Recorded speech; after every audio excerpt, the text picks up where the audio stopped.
It's a big breaking news that we're tracking at this hour. The latest update that's coming in on the Paris terror attack. The car in which the Kouachi brothers fled has now been found. The car was found in northeast part of Paris, abandoned near a forest. Helicopters with night vision cameras are tracking the attackers in the forest. Police personnel are working around the clock in France to track down the attackers who killed 12 people at the Charlie Hebdo office in central Paris. My colleague Lavina Tandon is joining me live from Paris. Lavina, the latest information that we're getting is that there were shots fired in the car chase in the northeast of Paris. Is this an abandoned car? Is there any sign at all of the two brothers?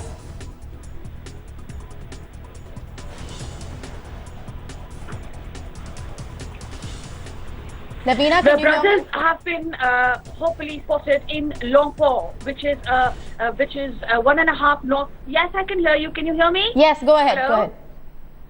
Go ahead. Hello. I can. Yes. Okay.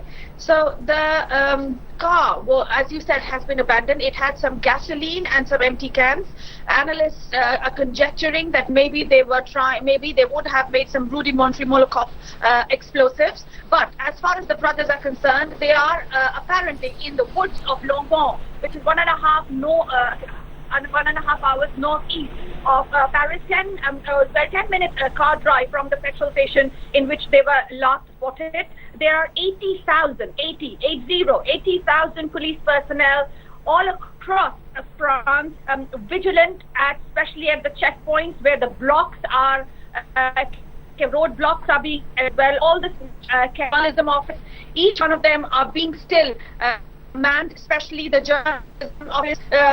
And these brothers are being tracked by helicopter with night vision, and they are in the woods. Now these woods, we are told, are almost even bigger than Paris. They are very dense and big, so that would be a uphill task. But of course, we must also think that these two boys are by foot. So how far would they be able to go in these woods? Right, Lavina, given the fact that, the car has been found abandoned and the two brothers, like you're saying, are in fact hiding in those woods, are there, and there are of course helicopters, and like you're saying, 80,000 police personnel who have been deployed in this chase. Where exactly does it go from here? Are there going to be extensive combing operations that are going to be launched, given the fact that broadly the area where the attackers are has been identified? Yes, because they're most probably they're the people who were spotted, because the car was found just very close to that place. That's where a lot of now with helicopters there are 30 to 40 police vans even going in that area. So yes, there is intensive search in that area. But I must say that another thing that is being explored is, was this attack a part of a series of attacks that have happened or will happen? And keeping that in mind, other countries in Europe, especially the whole of Europe now, is on alert. Even Britain is on alert. And I find that they have recently unstuck some of such plots like this. That's where their thought is coming from. MI5 is totally supporting France with this manhunt. Also, the ports of Britain are on high alert. Spain, all right. The terrorism threat has been... Lavina, the latest news flash that we're getting at this point in time is that French security sources are saying that the suspects in the newspaper shooting in fact stole a car and they are likely to be on the move again. Do we have any confirmation on that? This report is just coming through. I would need to confirm this with the police to come back to you.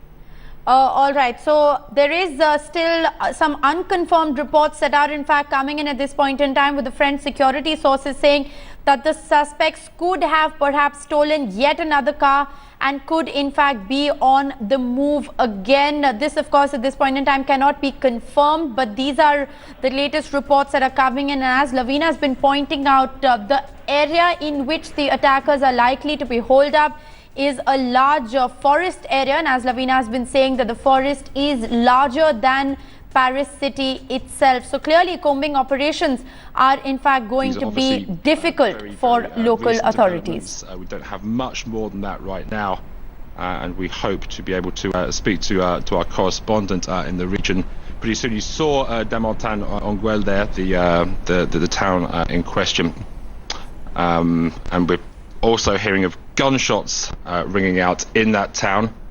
It's 40 kilometers, we're told, from the scene of where police have been hunting these two suspects.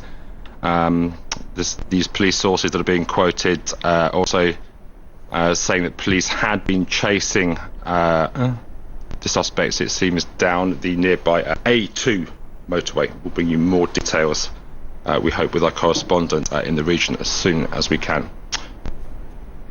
Okay, a senior American counterterrorism official has said both of the Kouachi brothers were on the US no-fly list. Meanwhile, the security sources here in France say they're investigating the accuracy of intelligence from the US, saying the eldest of the Kouachi brothers travelled to Yemen in 2011. Now, witnesses said the gunman claimed allegiance to Al-Qaeda in Yemen during the attack at Charlie Hebdo.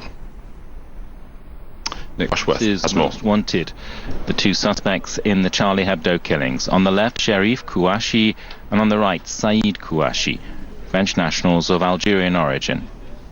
The New York Times reports that Said Kouachi was trained in 2011 to use weapons in Yemen by Al-Qaeda in the Arabian Peninsula. A US official told the paper that two men were on US no-fly lists and have been under scrutiny for years in the United States and in France. Said's brother Sharif has known terrorist connections. He was sentenced in 2008 to a prison term for belonging to an Islamist group which sent people to fight in Iraq. In 2010, his name cropped up in a failed attempt to break a prominent Islamist militant out of prison in France. Other connections are emerging of links to jihadists in Syria, raising the question of how the brothers slipped through police hands. A former Defense Ministry official told France 24 that monitoring every suspect round the clock is just not feasible. You need at least 20 persons. No intelligence service has the capability to practice, a very strict, restrictive policy regarding these people. At some point, surveillance comes to an end. The French government says there is no such thing as zero risk when it comes to the threat of an attack.